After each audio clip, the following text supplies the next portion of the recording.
and I change the level of my voice, then you're more engaged. The third way we communicate is verbal. And these are the words that we choose to use when we're speaking. Make sure that your words are not offensive. Make sure that your words are not so big that a person needs a dictionary to follow you.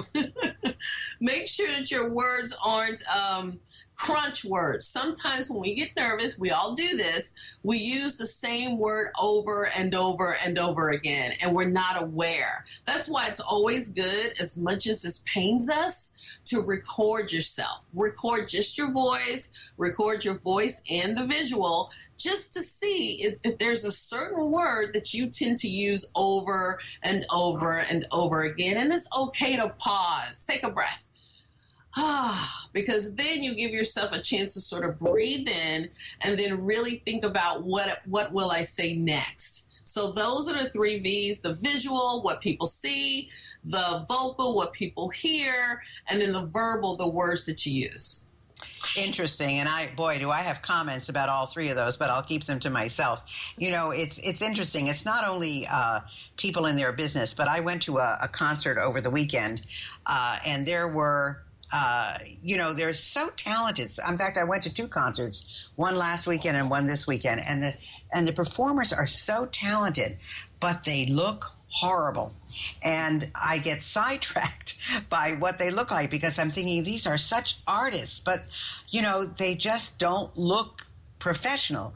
And it's almost like, I forgot her last name, Susan, who was on America's Got Talent or Britain's Got Talent.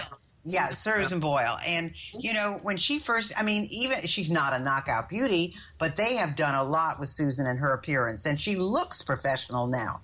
And that's exactly what I'm talking about. Some of these people who are in the performing business of music really need a makeover. And I just want to grab them by their shoulders and take them away with me and get them done. But anyway, now you also say there are 3 mistakes to avoid when speaking.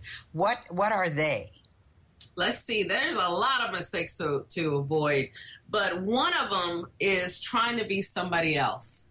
It is so easy, as I said before, to assume, oh my goodness, I've got to sound like a professional, or I've got to get up there and be funny. And you put all these expectations on yourself. And let me tell you, one way to bomb any presentation is to get up there and be false. And if you're an entrepreneur, that could cost you money. So you want to get up there and be real and be organic, whatever that means for you. So I can't say that enough. You need to be who you are.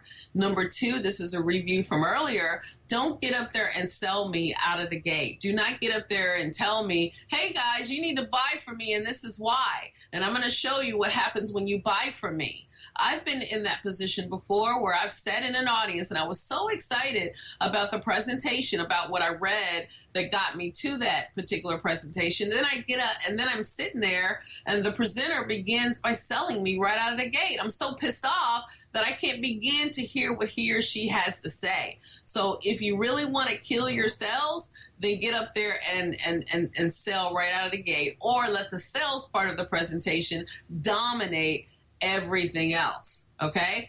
And then when it comes to speaking, here's another big problem is when we use visuals. I love PowerPoint like everybody else. I love Prezi and all these wonderful tools. But remember, those tools are not there for you to take over your presentation or to make your presentation. They're there to accessorize your presentation.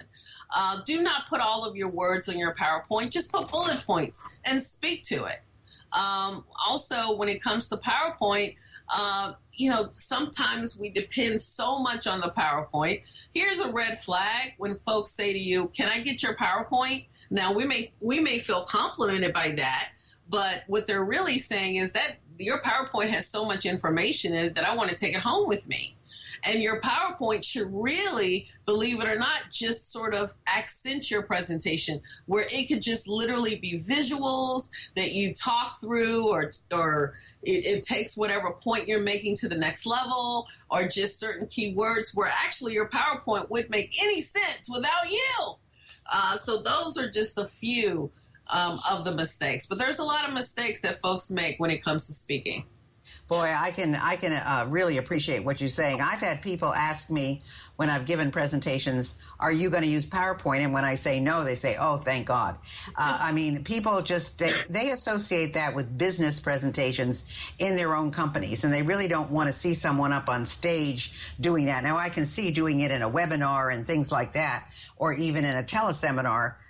You might have a handout that they work with that they print off before you do the teleseminar. But really from stage, it is your points. And the thing is, there are so many people that I've seen that if the PowerPoint doesn't work, they don't know what to say next. And you should know your presentation well enough that you can do it with or without the PowerPoint. And that's a very big key. But now I know you have grown your own business successfully. So how did speaking help you? Oh, yes. Well, I really got into professional speaking when I got downsized from my corporate job back in 2005.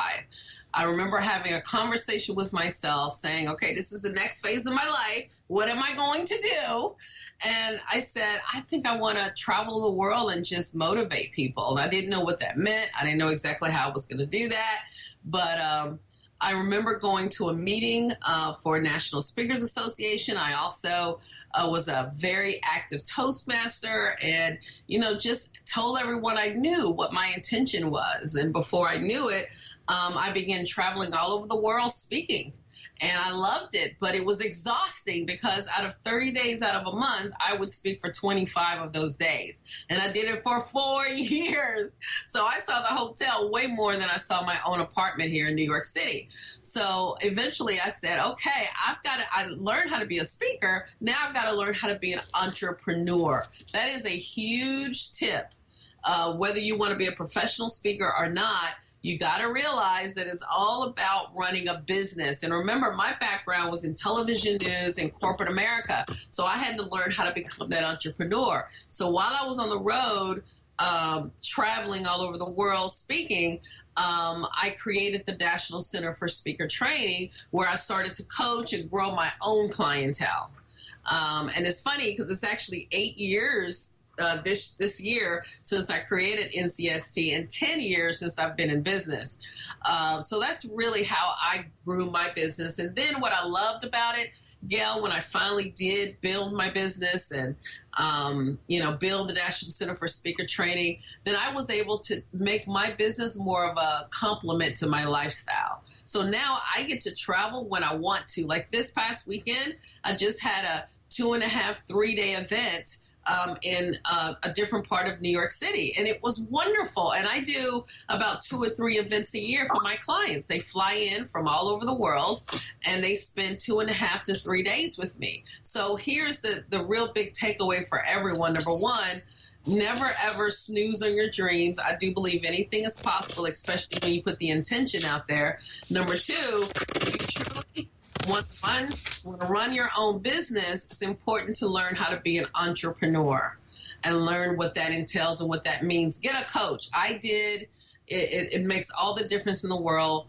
And then number three, be willing to make sure that whatever it is you choose to do, it complements your lifestyle so that you can do it and do it with a big smile on your face and do it to whatever that means for you. So. So, Marquesa, how are people going to get in touch with you and find out about your business? What's your website? My website is gottaspeaknow.com. Gotta, G-O-T-T-A, speaknow.com. And then when they go there, they can download my free ebook where I share with them how to start speaking right now, right away. Oh, fabulous. Wonderful. Well, I hope you enjoyed, Marquesa, and I want to thank everybody for listening to Women in Business, the show that brings you women entrepreneurs and senior managers. And I want you to connect with me on Facebook and Twitter, and be sure to download my ebook, Life Lessons from an SOB, from my website, spunkyoldbroad.com, where you can find information on my speeches, coaching, and resources. Or you can email me at Gayle, Carson 13 @gmail.com. Thanks, everybody, for listening.